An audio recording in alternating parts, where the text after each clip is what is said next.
Hey there. Welcome to another episode of Magic and Occultism and Spirituality. My name is Sam Elias. I'm the proprietor of Carson City Conjure. And today I wanted to talk about the difference between initiatory traditions and folk magic. Now, there are a lot of different types of magic, not just folk magic and magic that requires initiation or spiritual practices that require initiation, but those are the two that I'm familiar with, I'm trained in, I practice, and I teach.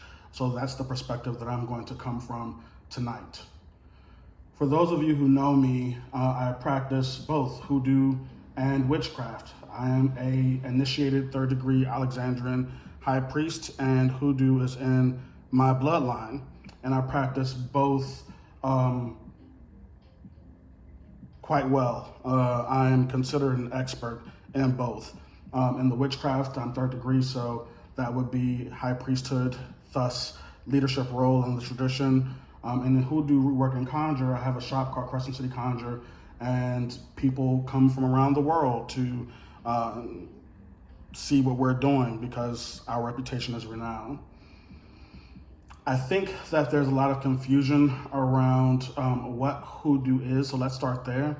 When we say hoodoo is folk magic, let's be clear, hoodoo is specifically African American folk magic that is a result of the transatlantic slave trade.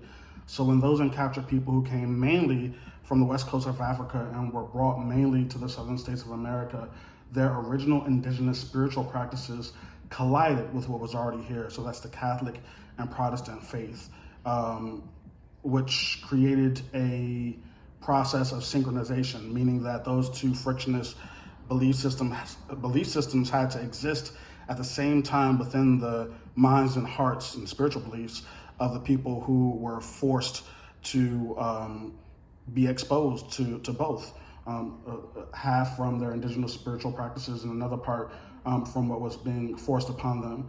Another aspect of the original foundation of hoodoo is Native American folk magic.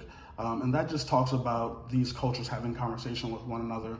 But we're not talking about three cultures. We're not talking about African, European, and Native American. We're talking about one culture, African Americans.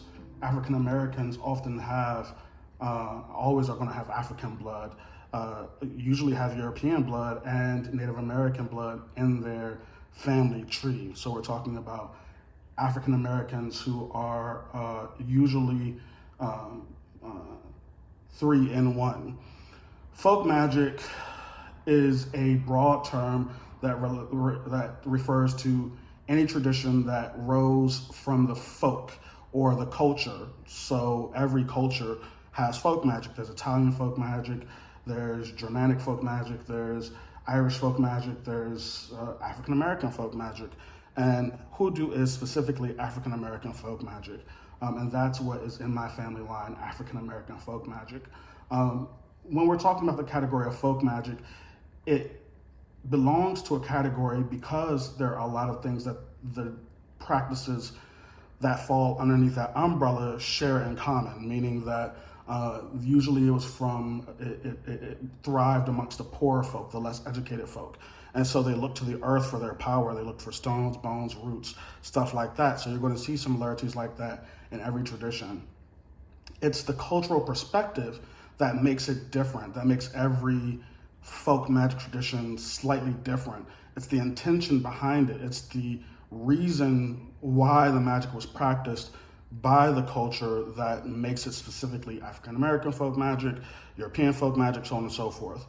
Now, initiatory practices, let's look at things like voodoo or even Haitian voodoo, where, once again, due to the transatlantic slave trade, voodoo made it to Haiti. And there, because the original voodoo songs were so disconnected from their original culture, the Asan tradition had to be created or was born, where there was an initiatory system that let people know who was a Ugan, who was Suquin, who was a Sagwe, so on and so forth. Voodoo is a closed practice. Every initiatory tradition is a closed practice. It means that once you are initiated into a tradition and then raised up into a certain degree, you are giving authority to pass that tradition onto other people. And the truth is that no one can really question the initiation of someone who was properly initiated by an elder in the tradition, meaning that it doesn't really rely on culture. It doesn't really rely on history. It relies on someone doing what's necessary within the framework of that tradition and being recognized by an elder. As to where folk magic is squarely within the arena of culture, squarely within the arena of family, squarely within the arena of things like, honestly, race as well. So without being born and raised within the culture of that particular folk magic, it's very difficult to come from a point of expertise within that tradition, once again, because it is a lived experience. Even initiatory traditions, of course, require you to understand the culture. You're going to have to understand the culture that initiatory tradition rises out of. But once again, the function of initiation requires an elder to see you, to recognize you, and then to initiate you, which means that in that case, you don't have to be an expert of the tradition to take on the responsibilities that the elder gives you. So in the case of folk magic and initiatory traditions, we're talking about two different systems, which is why they have different names, folk magic and systems that require initiation. Folk magic is passed on from the family, it comes from the house, it's recognized by the elders, and it very much requires to be steeped in the culture. As to where initiation is a process of learning, study, and practice, which very much and very often does include culture, but not necessary to become initiated by a recognized elder. On one hand, in the case of folk magic, you are legitimate when it's truly in your bloodline, when it's truly in your family.